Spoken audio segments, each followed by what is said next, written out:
सबसे पहले तो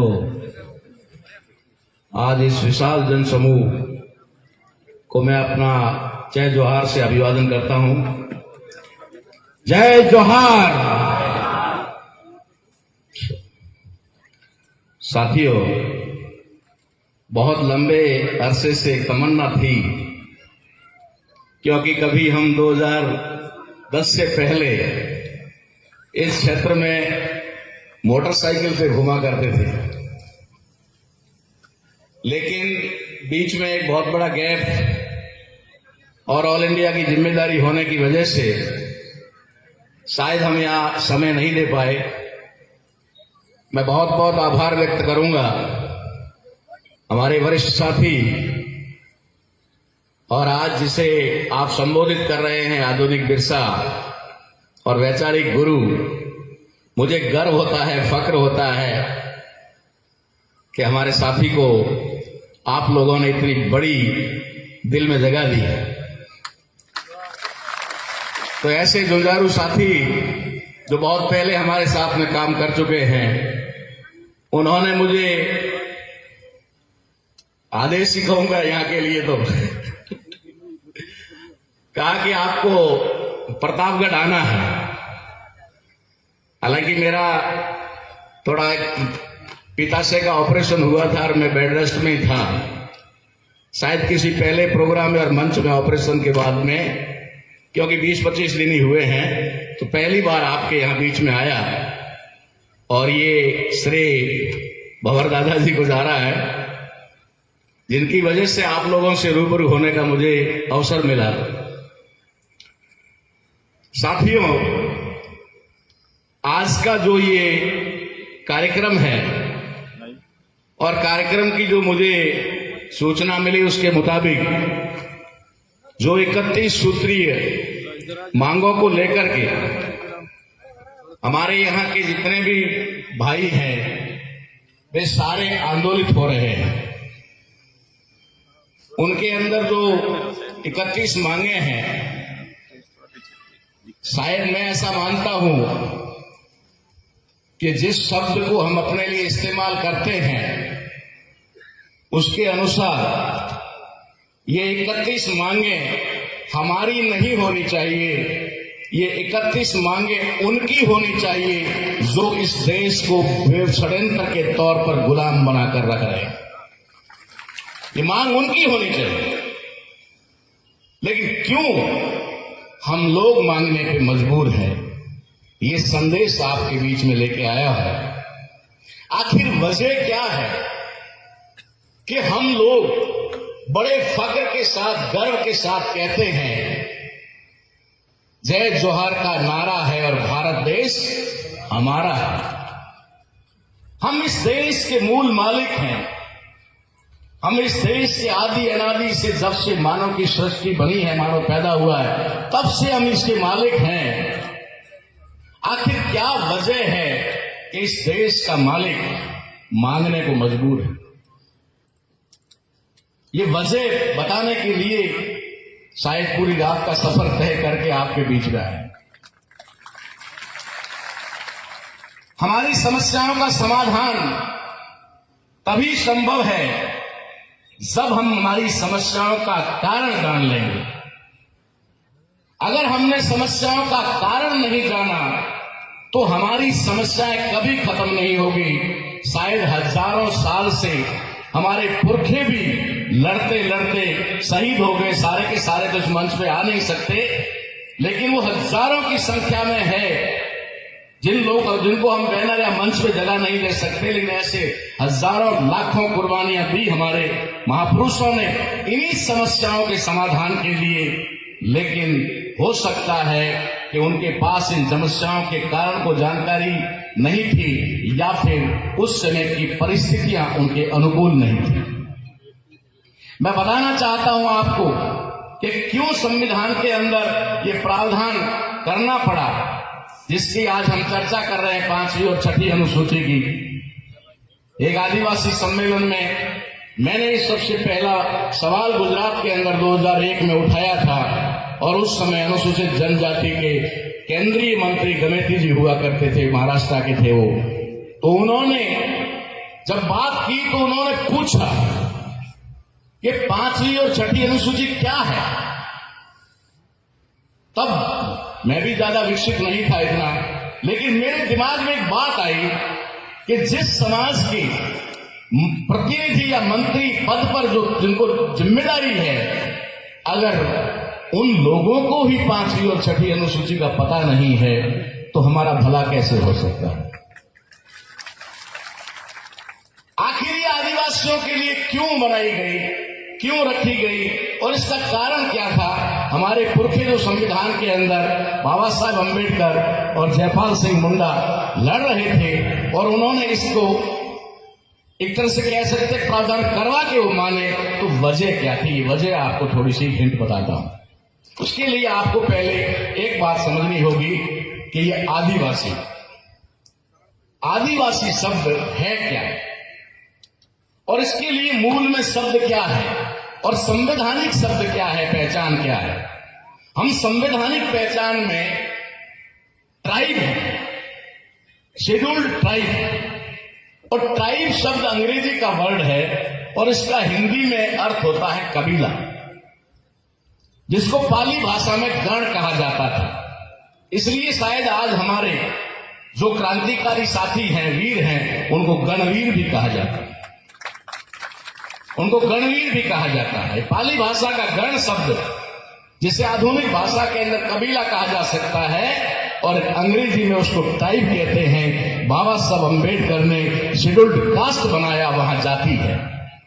शेड्यूल्ड कास्ट जिसे एससी कहा जाता है, वहां कास्ट है, शेड्यूल्ड कास्ट यानी अनुसूचित जाति। दूसरा वर्ग बनाना चाहते थे लेकिन बना नहीं पाए और अब बन गया, उसे कहा जाता है पिछड़ा वर्ग। उसे अंग्रेजी में कहते हैं बैकवर्ड क्लास।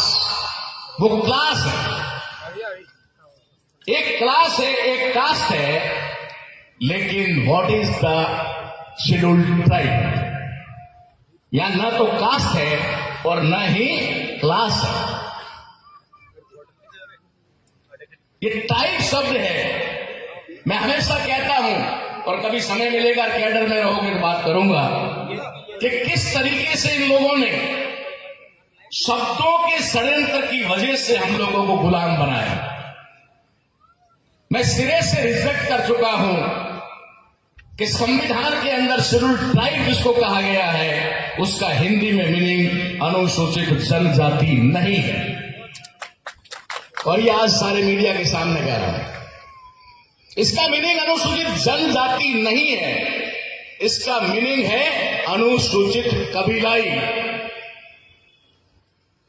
क्योंकि जो भारत की मूल पहचान है, उस पहचान को बनाए रखने के लिए 5वीं और 6ठी अनुसूची का प्रावधान किया गया, जिसके तहत आज हम लोग ये अधिकार मांगने की बात कर रहे हैं। और वो भी कितने 75 साल बाद, 75 साल बाद हम मांग रहे हैं। इसका मतलब है वो 75 साल पहले देना तो क्या बताना भी नहीं चाहते थे आपको कि ये है क्या, वो बताना भी नहीं चाहते। मैं हमेशा कहता हूं कि बाबा साहब अम्बेडकर और जयपाल सिंह जी मुंडा ने ये प्रावधान किया तो उसके पीछे उनकी सोच क्या थी, मैं उस समय नहीं था। लेकिन जब हम कर्म करते हैं, काम करते हैं, जिस फील्ड में रहते हैं, उस फील्ड के अंदर महापुरुषों ने जो जो लिखा है, उनके प्रयास है, उनको समझने का प्रयास करते हैं, तो उस समय की भावनाएं हमारे सामने आती है कि वो क्या चाहते थे। मैं आपको बताना चाहता हूं उन्होंने शेड्यूल्ड ट्राइब क्यों कहा और इसे क्यों अलग रखा, क्यों इसे विशेषाधिकार दिए संविधान के अंदर, स्वायत्त शासन जैसे विशेषाधिकार कि यहां किसी का इंटरफेयर नहीं होगा, ये सिर्फ और सिर्फ अपना शासन खुद चलाएंगे। इनको चाहे संविधान के ऊपर बैठे हुए राज्यपाल और राष्ट्रपति जैसे पद है, उन पदों के लोगों को भी इनके क्षेत्र में एंट्री करने से पहले भी इनकी इजाजत लेनी होगी, परमिशन लेनी होगी। ये संविधान में प्रावधान क्यों किया गया? बाबा साहब अम्बेडकर और जयपाल सिंह मुंडा जानते थे कि ये बीज है। बीज में समझते हो ना, सारे किसान हो, बीज, सीड। उन्होंने कहा भारत के अंदर जो भारत का जो मूल आदिवासी है, जो ट्राइब है, उसके दो भाग कर दिए गए हैं, एक पहचान बनाया हुआ आदिवासी और एक पहचान खोया हुआ आदिवासी। आज भारत में दो तरह के आदिवासी हैं। पहचान बनाए हुए आदिवासी जिनकी 2011 की जनसंख्या गिनती के आधार पर 8.5% बनता, उससे पहले 7.5 था, अब बढ़कर 8.5 हो गया। 8.5% भारत के अंदर जो आबादी है वो पहचान बनाया हुआ आदिवासी, जिसकी पहचान आज भी कायम है, और वो आप जैसे क्रांतिकारी वीरों की वजह से, जिन्होंने जल, जंगल, जमीन और संस्कृति के लिए कुर्बानियां दी और आज देने के लिए तत्पर हैं, तैयार है। दूसरा, वो आदिवासी जिनकी पहचान खत्म कर दी गई, जिनको जातियों में बांट दिया गया, काम के आधार पर किसी को नाई बनाया, किसी को दर्जी बनाया, किसी को धोबी बनाया, किसी को माड़ी बनाया, किसी को कुम्हार बनाया। इस प्रकार से पहचान खोया हुआ आदिवासी, वो भी आदिवासी है भारत का, डीएनए के आधार पर वो आदिवासी है, लेकिन पहचान खत्म होने की वजह से वो हमसे सेग्रीगेट हो गया, वो हमसे अलग हो गया, और अलग होने की वजह से वो हमें तो आदिवासी कहता है, लेकिन अपने आप को आदिवासी मानने को तैयार नहीं है। ये हमारे आदिवासियों की पहचान। तीसरा इस देश के अंदर जो है वो है गैर आदिवासी। गैर आदिवासी जो इस देश का मूल निवासी आदिवासी नहीं है, यानी विदेश से भारत में आया हुआ और आकर के यहां बसा हुआ, ये तीन पहचान है।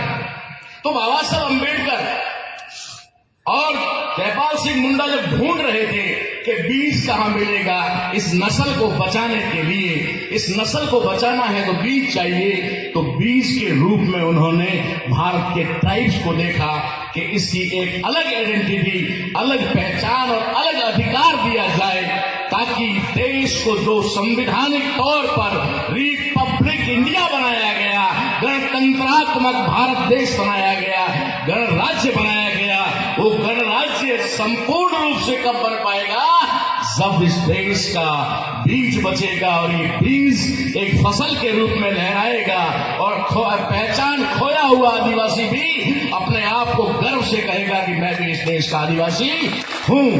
इसके लिए ये बीज बचाने के लिए प्रावधान किए गए थे। ये कोई बच्चों का खेल नहीं था, हंसी मजाक का मामला नहीं था, ये कोई रेवड़ियां बांटने का मामला नहीं था, ये कोई चॉकलेट और खिटमिटा बांटने का मामला नहीं था। ये इस देश को मूल रूप में लाने का मामला था, और मुझे खुशी है कि आज उसके लिए पहल भी वही कर रहे हैं जिनको बाबा साहब अम्बेडकर ने जिनसे उम्मीद की थी, और ये लीड करेंगे, ये मुझे पूरा विश्वास है, ये करेंगे लीड, कि बाबा साहब और जयपाल सिंह मुंडा के उस अधूरे सपने को पूरा करेंगे।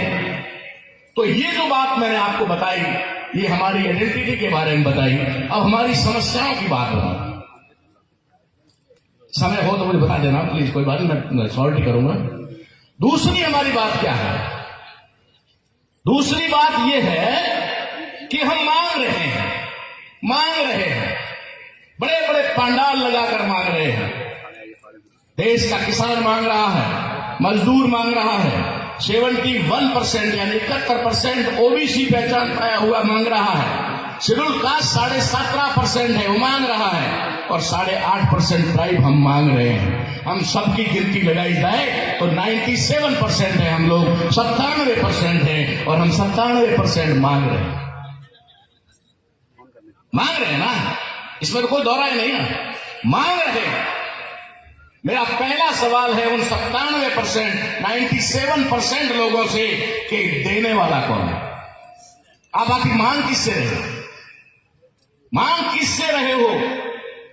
अभी मेरे साथी ने एक आंकड़ा यहां पेश किया कि 92 लाख सिर्फ राजस्थान में है, 92 लाख, ओनली 92 लाख इन राजस्थान। तो फिर झारखंड, उड़ीसा, नॉर्थ ईस्ट और महाराष्ट्र, साउथ इंडिया कितना होगा?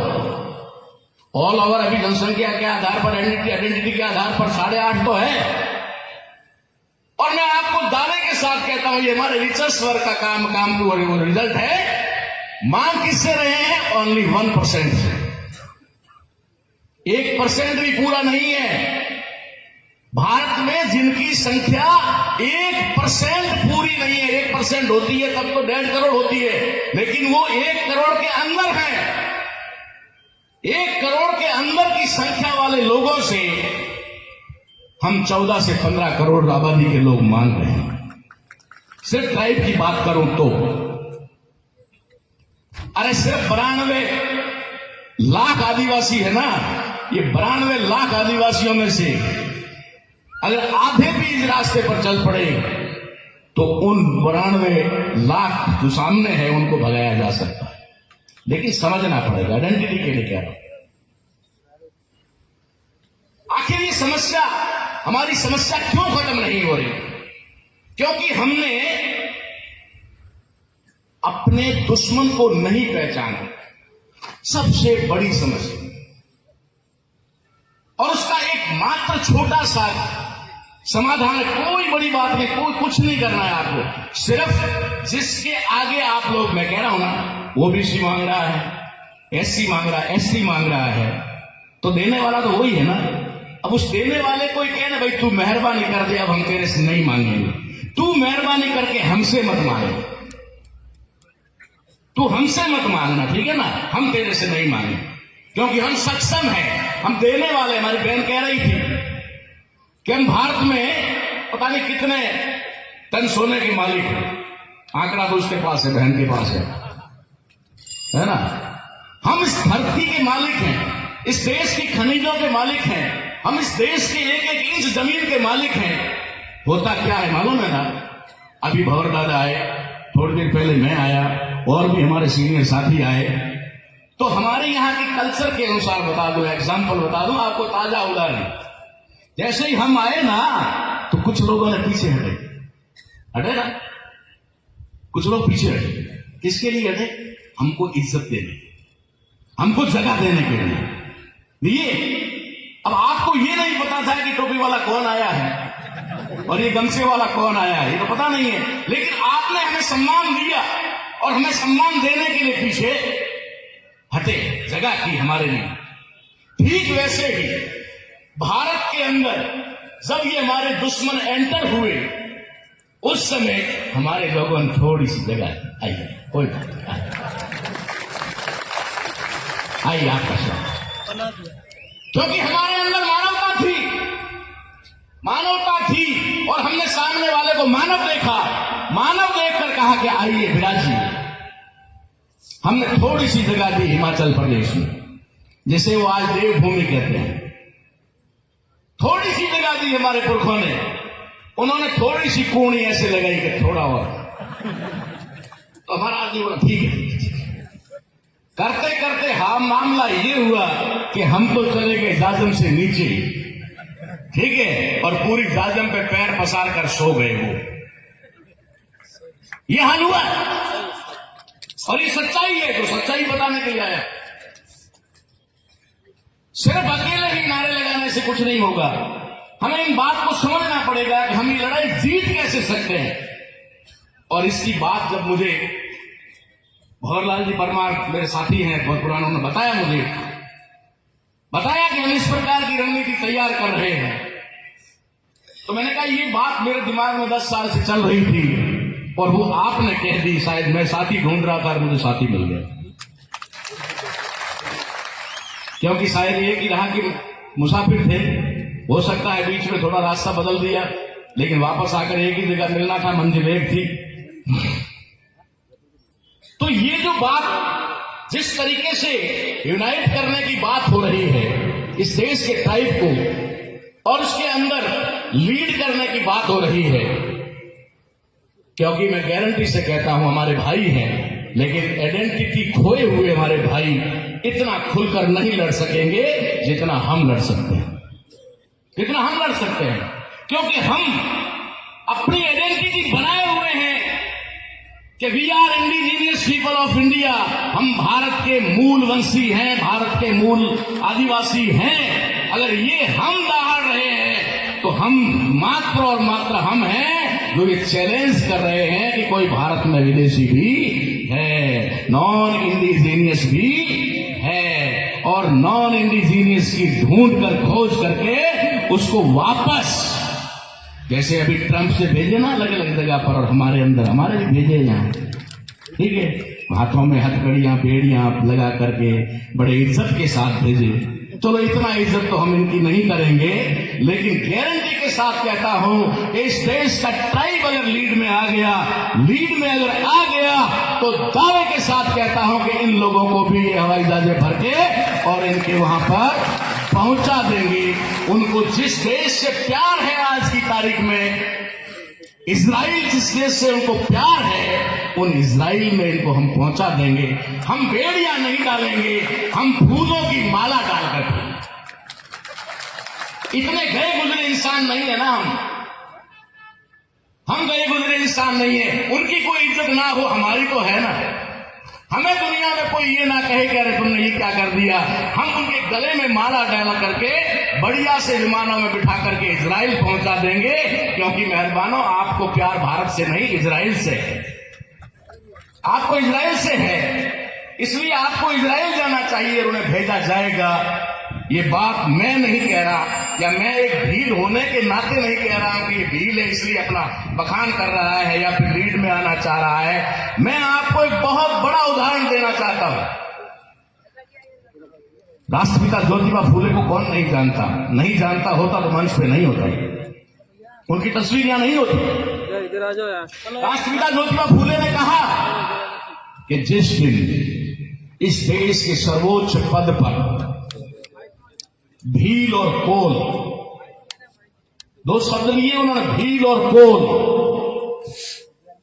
ये अगर सर्वोच्च पदों पर पहुंच जाएंगे उस दिन भारत राष्ट्र बन जाएगा। ये उस समय कहा था ज्योतिबा फूले ने कहा।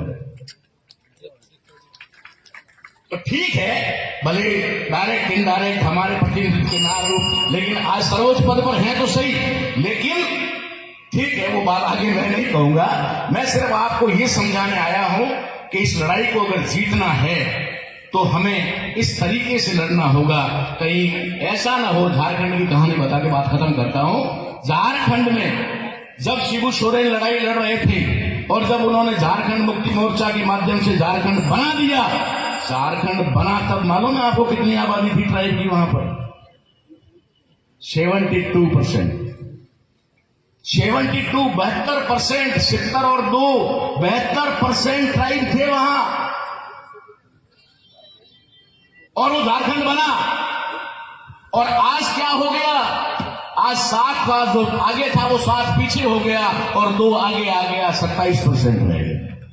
ये माइग्रेट की बात कोई बता रहा था, हमारी बहन बताई शायद। माइग्रेट कैसे करते हैं वो लोग?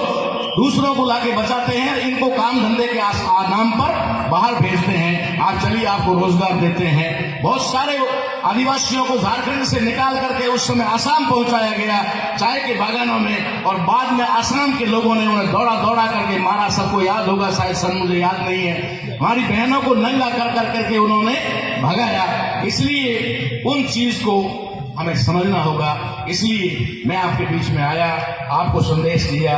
मैं निश्चित तौर पे कहता हूं, अगर हमने अपने दुश्मन को पहचान लिया तो ये लड़ाई बहुत जल्दी हम लोग जीत लेंगे। ये आगे का काम हम आप पे सौंपते हैं। धन्यवाद सर, आपका इस वक्तव्य से हम सब लाभान्वित हुए। अब Subscribe now and press the bell icon. Never miss an update.